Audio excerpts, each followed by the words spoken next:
तो hi friends, बहुत दिनों के बाद आपसे फिर से मुलाकात हो रहा है। और ये फर्स्ट क्लास है आपके सेमेस्टर 2 का। और हम बहुत ही बेसिक तरीके से समझेंगे कि आपके चैप्टर्स में क्या शामिल किया गया है। दोस्तों, हम विलियम कॉन्ग्रीव के द्वारा जो एक बेसिक ड्रामा है the way of the world, इसके बारे में डिस्कस करेंगे। दोस्तों, ये बेसिक क्लास है आपका। यहाँ पर हम ड्रामा वर्सेस प्ले के बारे में देखेंगे कि ड्रामा और प्ले में क्या डिफरेंस है, ड्रामा क्या है, प्ले क्या है। उसके बाद रेस्टोरेशन पीरियड के बारे में डिस्कस करेंगे, कॉमेडी ऑफ मैनर के बारे में डिस्कस करेंगे और विलियम कॉन्ग्रीव के बारे में डिस्कस करेंगे। दोस्तों, विलियम कॉन्ग्रीव को रेस्टोरेशन ड्रामेटिस्ट भी कहा जाता है। तो उस समय अगर मैं रेस्टोरेशन ड्रामेटिस्ट की बात करूँगा डायरेक्ट कि William Congreve is a restoration dramatist, तो आपको उस समय रेस्टोरेशन समझ में नहीं आएगा। इसलिए हम रेस्टोरेशन पीरियड के बारे में भी डिस्कस करने वाले हैं। और जब हम ये कहेंगे कि जो विलियम कॉन्ग्रीव का the way of the world है वो एक ड्रामा है, तो उस समय भी आपको समझ में नहीं आएगा। इसलिए हमें ड्रामा भी समझना है, क्या है प्ले उसके बारे में भी समझना है। और विलियम कॉन्ग्रीव की जो ये प्ले है उसे कॉमेडी ऑफ मैनर भी कहा जाता है। तो दोस्तों, ये भी हम देखेंगे कि विलियम कॉन्ग्रीव का जो ड्रामा है वो कॉमेडी ऑफ मैनर क्या है। तो सबसे पहले हमें ये पता होना चाहिए कि कॉमेडी ऑफ मैनर होता क्या है। ओके, तो ये है बेसिक क्लास। और इस क्लास को करने के बाद आप किसी भी टीचर्स का नोट पढ़ते हो, आपको सारे नोट्स समझ में आएंगे। दोस्तों, आइए हम उसके बारे में डिस्कस करते हैं। दोस्तों, ये है विलियम कॉन्ग्रीव। विलियम कॉन्ग्रीव जो है, इनका जन्म जो है दोस्तों वो 1670 में हुआ था। 1670 में हुआ था इनका जन्म। और 1729 में इसका डेथ हो गया था। दोस्तों, आपके ऑब्जेक्टिव क्वेश्चन पूछे जा सकते हैं कि विलियम कॉन्ग्रीव का जन्म कब हुआ था। तो 1670 में विलियम कॉन्ग्रीव का जन्म हुआ था और इसका डेथ जो है वो 1729 में हो गया था। दोस्तों, विलियम कॉन्ग्रीव का जो the way of the world है, आखिरकार इस प्ले में उन्होंने क्या कहा है। दोस्तों, विलियम कॉन्ग्रीव का जो the way of the world है, ये प्ले जो है वो उस समय बहुत ही ज़्यादा फेमस था, क्योंकि ये जो है वो कॉमेडी ऑफ मैनर में लिखा गया था। दोस्तों, कॉमेडी ऑफ मैनर उस समय नया था, क्योंकि ये सोसाइटी पर, ह्यूमन बिहेवियर पर लिखा गया था। दोस्तों, उस समय लोगों ने बहुत ही ज़्यादा इंटरेस्ट लेकर इनके इस कॉमेडी को पढ़ा था और इससे बहुत कुछ सीखा था। लेकिन दोस्तों, अब इस कॉमेडी का उतना ज़्यादा महत्व नहीं रहा है, क्योंकि उससे अच्छे अच्छे भी कॉमेडी और ड्रामा आ चुके हैं। दोस्तों, उस समय इसका वैल्यू इसलिए था, जैसे हम एक एग्ज़ाम्पल लें कि आपको अगर ब्लैक एंड वाइट टीवी अगर दे दिया जाए तो आपको पसंद नहीं आएगा, लेकिन उसमें बहुत ज़्यादा सुधार हुआ है और अब एलसीडी वाला डिस्प्ले देखना पसंद करते हैं। अगर आपको ब्लैक एंड वाइट दिया जाए तो आपको पसंद नहीं आएगा, लेकिन एलसीडी वाला अब आपको आपके जहन में शामिल हो गया है कि एलसीडी वाला जो है वो काफ़ी अच्छा होता है। तो दोस्तों, जिस समय एलसीडी का आविष्कार नहीं हुआ था उस समय ब्लैक एंड वाइट टीवी ही लोग देखना बहुत ही ज़्यादा इंटरेस्टिंग तरीके से देखते थे और बहुत ही ज़्यादा इंजॉय लेते थे। तो उस समय जब बहुत सारे ड्रामा नहीं आए थे ह्यूमन बिहेवियर पर, सोसाइटी को लेकर, उस समय विलियम कॉन्ग्रीव का ये ड्रामा जो है वो काफ़ी फेमस हुआ था। विश्वास है कि इस एग्जाम्पल से आप समझ चुके होंगे। दोस्तों, आइए हम बहुत सारे छोटे छोटे टर्म्स हैं उनको हम देख लेते हैं। दोस्तों, ड्रामा, आखिरकार ये ड्रामा क्या है। दोस्तों, ये एक लिटरेरी फॉर्म है, साहित्य का एक रूप है, जिसमें क्या होता है कि स्टेज पर एक्शंस और डायलॉग के ज़रिए परफॉर्म किया जाता है। कोई भी छोटा सा एक्शन किया जाए और उसमें कुछ डायलॉग्स बोल दिए जाए तो उसे ड्रामा कहा जा सकता है। दोस्तों, यही ड्रामा जो है जब स्टेज पर परफॉर्म किया जाता है, जब स्टेज पर परफॉर्म किया जा रहा होता है तो उसे प्ले कहते हैं। दोस्तों, ड्रामा और प्ले के बीच में यहाँ पर डिफरेंस देख लेते हैं। ड्रामा क्या होता है? Drama is always in written form. जब कोई लिखा हुआ रूप में हो तो उसे ड्रामा कहते हैं। लेकिन दोस्तों, लिखा हुआ रूप में हो लेकिन उसमें एक्शन और डायलॉग्स का यूज़ किया गया हो, which is to be read by the reader, जिसको रीडर के द्वारा पढ़ा जाता है। जब पढ़ा जाता है तो ड्रामा कह सकते हैं, लेकिन जब इसको परफॉर्म किया जाता है, यही ड्रामा को जब परफॉर्म किया जाता है स्टेज पर, तो इसे प्ले कहते हैं। The drama which is performed on the stage is called play. It is watched by the Spectator. इसको लोग जो हैं वो देखते हैं। दोस्तों ड्रामा जो है वो अपने आप में दो पार्ट में बटा हुआ है। इसके दो जेनर है, दो टाइप हैं। दोस्तों जेनर क्यों कहा जाता है? दोस्तों इसको जेनर इसलिए कहा गया है, जेनर का मतलब होता है कि राइटिंग का एक कला। दोस्तों कॉमेडी और ट्रेजेडी जो है वो एक राइटिंग के तरीके हैं, और इसको टाइप भी आप कह सकते हैं, ठीक है, जेनर भी कह सकते हैं। देखिए दोस्तों कॉमेडी और ट्रेजेडी जो है वो ड्रामा के दो जॉनर हैं, और टाइप भी आप कह सकते हैं। कॉमेडी को के बहुत सारे टाइप्स हैं। रोमांटिक कॉमेडी है, कॉमेडी ऑफ मैनर्स है, कॉमेडी ऑफ ह्यूमर्स हैं, और बहुत सारे इसके टाइप्स हैं। दोस्तों कॉमेडी क्या होता है कि जब कोई ड्रामा है और उसके अंत में हैप्पी एंडिंग हो तो उसे कॉमेडी कहते हैं, और जब कोई ड्रामा है और उसके लास्ट में आपका अ, बहुत ही दुख के साथ एंडिंग हो तो उसे ट्रेजेडी कहते हैं। और ट्रेजेडी के बहुत सारे टाइप्स हैं। Heroic tragedy, Senecan tragedy, tragicomedy और रिवेंज ट्रेजेडी, बहुत सारे हैं। आप धीरे धीरे आगे पढ़ेंगे। दोस्तों रेस्टोरेशन एज के बारे में हमें पढ़ना ज़रूरी है, क्योंकि रेस्टोरेशन एज के पोइट दिए गए हैं आपके यहाँ, और उसका एक ड्रामा भी दिया गया है। दोस्तों आइए हम समझते हैं कि रेस्टोरेशन एज आखिरकार था क्या।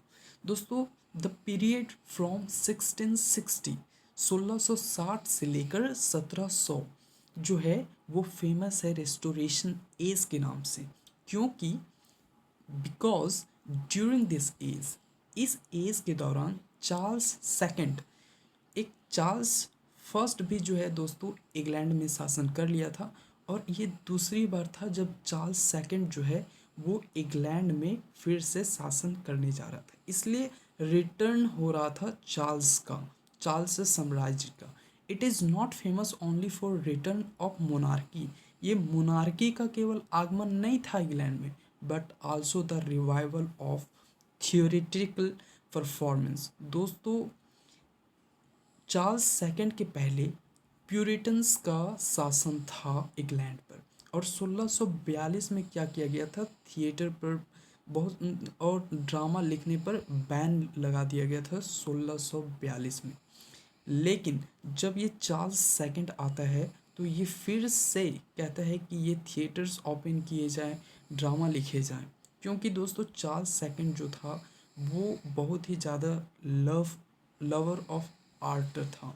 तो वो आर्ट को, कला को बहुत ज़्यादा प्रेम करता था, इसलिए वो चाहता था कि थिएटर जो है वो फिर से ओपन हो। एंड 1660 एंड 70s, और ये इन 10 सालों के बीच में बहुत सारे जो हैं वो ड्रामा लिखे गए, और इसलिए इसे witness the evolution of kind of drama भी कहा जाता है, that came to known as comedy of manner. दोस्तों इस दौरान जो कॉमेडी लिखे गए उसे कॉमेडी ऑफ मैनर नाम दिया गया। दोस्तों अब हमें ये समझना ज़रूरी है कि कॉमेडी ऑफ मैनर में आखिरकार क्या दिखाया जाता है। दोस्तों मैनर्स का मतलब होता है स्टाइल, या फिर एटीट्यूड, या फिर वे ऑफ टॉकिंग, बात करने का तरीका, या फिर आपका बिहेवियर विथ अदर्स, मतलब बिहेविंग विथ अदर्स, ये आपका व्यवहार लोगों के साथ कैसा है।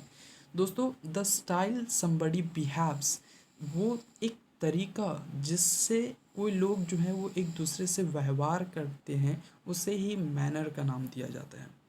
हम अपने आम जीवन में भी यूज़ करते हैं कि उसका मैनर कुछ अच्छा नहीं था। दोस्तों ये टॉकिंग का तरीका है और बिहेव्स, ये दोनों का कॉम्बिनेशन ही मैनर कहलाता है। चूँकि दोस्तों इस समय का जो कॉमेडी था वो जो है वो विच डील, जो डील किया करता था, डील करता था, डील का सेकंड फॉर्म है almost exclusively with lifestyle, social conduct of leisured, मतलब उस समय कैसे सुस्ती बढ़ रही थी, फैशनेबल चीज़ें आ रही थी, अर्बन अर्बन जो शहरीकरण वाला जो सिचुएशन था उस समय, किस तरह से शहरीकरण हो रहा था और किस तरह लोग चेंज हो रहे थे, अपर क्लास के बारे में, इन चीज़ों के बारे में, मतलब आसपास के चीज़ों के बारे में। तो दोस्तों शेक्सपियर के ड्रामा को आप देखेंगे तो उस समय किंग्स के बारे में हुआ करता था कि किंग्स कैसे जो है वो दूसरे किंग्स पर आक्रमण करता है, उसके साम्राज्य को कैसे हासिल कर लेता है, फिर वहाँ के राजाओं को कैसे वहाँ से बाहर निकाल देता था। इन चीज़ों पर बहुत ज़्यादा उस समय लिखे जाते थे शेक्सपियरियन ड्रामा वगैरह में। लेकिन दोस्तों ये कुछ नया था, ये लोगों के लाइफ स्टाइल, उनके बिहेवियर, उनके टॉकिंग मैनर पर ये आधारित था, इसलिए इसे कॉमेडी ऑफ मैनर नाम दिया गया। दोस्तों इस समय जो राइटर्स थे, ड्रामेटिस्ट थे, मोस्ट प्रैक्टिशनर्स, दोस्तों उस समय जो ये है राइटिंग का प्रयास कर रहे थे, इनका नाम है George Etherege, William Wycherley and William Congreve. दोस्तों अब विलियम कॉन्ग्रीव के बारे में हमें पढ़ना बेहद ज़रूरी। विलियम कॉन्ग्रीव जो है was the one of the greatest dramatist of restoration age. दोस्तों रेस्टोरेशन का मतलब आपको समझ में आ गया होगा, क्योंकि देखिए दोस्तों विलियम कॉन्ग्रीव का जन्म 1770 में हुआ था, 1670 में हुआ था और इनका डेथ 1729। और आपको पता है कि रेस्टोरेशन का जो पीरियड था वो कब से कब तक था, तो जो रेस्टोरेशन का एज जो था वो 1660 से 1700, और इनका जन्म कब हुआ था 1670 में। तो आप समझ सकते हैं कि ये जो पोएट थे विलियम कॉन्ग्रीव, वो एक रेस्टोरेशनल एज के पोएट, एक ड्रामेटिस्ट थे। बोर्न इन 1670, जिनका जन्म 1670 में ब्राडसे में हुआ था, और ये ब्राडसे कहाँ है, यूनाइटेड किंगडम में। दोस्तों इस जगह का नाम भी याद रखना है, क्योंकि ये ऑब्जेक्टिव क्वेश्चन बन सकता है कि विलियम कॉन्ग्रीव का जन्म कब हुआ था। यूनाइटेड किंगडम में हुआ था, और कब हुआ था, 1670 में हुआ था। किस स्थान पर हुआ था, ब्राडसे में हुआ था। कॉन्ग्रीव स्पेंट हिज चाइल्डहुड इन आयरलैंड। दोस्तों कॉन्ग्रीव जो है वो अपना जो टाइम है, अपनी जो बचपन का समय है वो आयरलैंड में बिताते हैं, और वे कौन सा कॉलेज से पढ़ते हैं, ट्रिनिटी कॉलेज से, जहाँ वे जोनाथन स्विफ्ट से मिलते हैं। दोस्तों ये जो जोनाथन स्विफ्ट बहुत ही बड़े क्रिटिक माने जाते हैं अपने समय के दोस्तों, और यहाँ से उनको लिखने का माहौल मिला कि ड्रामा कैसे लिखा जाए। मतलब यहाँ पर बहुत सारे उनके राइटर्स मिले, तो उनका जो माहौल है वो राइटिंग के लिए तैयार हो चुका था। With whom he maintain a life long association, मतलब एक एसोसिएशन के रूप में, एक साथी के रूप में लंबा समय यहाँ पर उन्होंने बिताया। किसके साथ, जोनाथन स्विफ्ट के साथ। हिज फर्स्ट प्ले, इनका जो फर्स्ट प्ले था the old bachelor appeared in 1693। ये भी क्वेश्चन पूछा जा सकता है, द ओल्ड बैचलर जो है वो किसके द्वारा लिखा गया, तो विलियम कॉन्ग्रीव के द्वारा। दोस्तों और भी कुछ हम यहाँ पर देखेंगे कि ये जो ओल्ड बैचलर अपीयर्ड हुआ था 1693 में पब्लिश हुआ था, लेकिन ये किसके ऑस्पिसस, किसके आशीर्वाद के अंदर, तो जॉन ड्राइडन के अंदर उनके ही संरक्षण में ये जो है वो द बैचलर जो ड्रामा प्ले था वो अपीयर्ड हुआ था। सम अनदर वर्क कॉन्ग्रीव के याद रखने हमको the double dealer, love for love, the morning bride, ये सारे इम्पॉर्टेंट है। तो दोस्तों हमने यहाँ पर जितने भी टॉपिक्स के बारे में कहा था वो सारे डिस्कस कर लिए हैं। आपको अगर एक बार में ना समझ में आए तो दूसरी बार भी इस वीडियो को देखें, ताकि आपका बेसिक मजबूत हो। नेक्स्ट वीडियो में हम summary of the way of the world देखने वाले। Thank you for watching this video. अगर ये वीडियो आपको पसंद आया है तो प्लीज़ अपने दोस्तों के साथ शेयर करें, ताकि मैं मोटिवेट होकर ढेर सारा वीडियो अपलोड करता रहूँ। Thank you for watching this video.